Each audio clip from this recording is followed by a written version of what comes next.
ನನ್ನ ಒಂದು ಒಳ್ಳೆಯ ವೈಯಕ್ತಿಕ ಅಭಿಪ್ರಾಯದಲ್ಲಿ ಯುದ್ಧವನ್ನು ನಿಲ್ಲಿಸಬಾರ್ದಾಗಿತ್ತು ಭಾರತ. ಯಾಕಂದ್ರೆ ಈಗ ಅವ್ರನ್ನ ಒಂದು ಸರಿ ಮೆತ್ತಗೆ ಮಾಡಿದ್ರು, ಈಗ ಹೋಗಿಬಿಟ್ಟಿದ್ದ ಫೋರ್ಸ್ನಾಗ ಎಲ್ಲ ಮುಗಿದೋಗಿತ್ತು. ಅವರು ಯಾರ್ದೋ ಮಾತು ಕೇಳಿ ಯುದ್ಧ ನಿಲ್ಲಿಸಿದ್ದು ನನಗಂತೂ ನನ್ನ ವೈಯಕ್ತಿಕವಾದಂಥ ಸರಿಯಲ್ಲ. ಯಾಕಂದ್ರೆ ಅವ್ರು ಮತ್ತು ತಮ್ಮ ಇದನ್ನು ಈಗ ನೋಡಿ ಯುದ್ಧ ಘೋಷಣೆ ಮಾಡ್ಯಾರ, ಮತ್ತು ನಿನ್ನೆಲ್ಲ ಫೈರಿಂಗ್ ಮಾಡ್ಯಾರ, ಎಲ್ಲ ಇದು ಮಾಡಿದಾರೆ. ಆಮೇಲೆ ಏನಾಗೈತೆ ಅಂದ್ರೆ ನಮ್ಮ ಬಾರ್ಡರಿಗೆ ನಾನು ನೋಡೀನಿ, ಬಾರ್ಡರ್ಗೆ ಹಳ್ಳಿಗಳ್ದಾವ. ಅವ್ರು ಅಲ್ಲಿಂದ ಏನು ಬೇಕಾದ್ರೆ ಮಷಿನ್ ಗಣ್ಣಿಗೆ ನೋಡೋದಾಗತ್ತೆ. ನಮ್ಮಲ್ಲಿ ನಮ್ಮ ಪಾಕಿಸ್ತಾನ ಬಾರ್ಡರ್ ಇಲ್ಲ, ನಮ್ಮಲ್ಲಿ ಅಲ್ಲೆಲ್ಲ ದೂರ ದೂರದಾಗ 2-2 ಕಿಲೋಮೀಟ್ರ್ ದೂರ.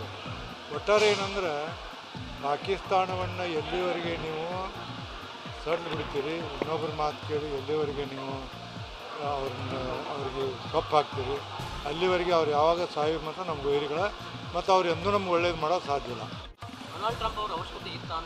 ಎದಕ್ಕೆ ಬೇಕಾಗಿತ್ತು ಏನು ನಮ್ಮ ದೇಶಕ್ಕೆ ಅವ್ರ್ಯಾರು ಹೇಳಾರಿ?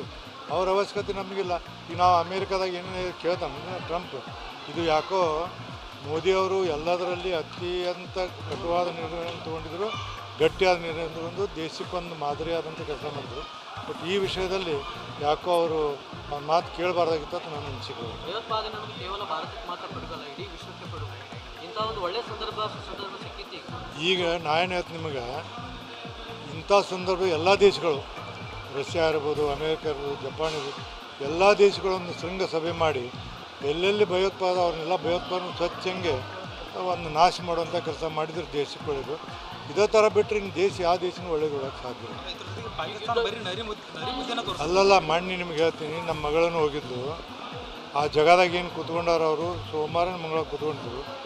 ನೆಕ್ಸ್ಟ್ ಡೇ ದಿವಸ ಇದಾಗಿದೆ.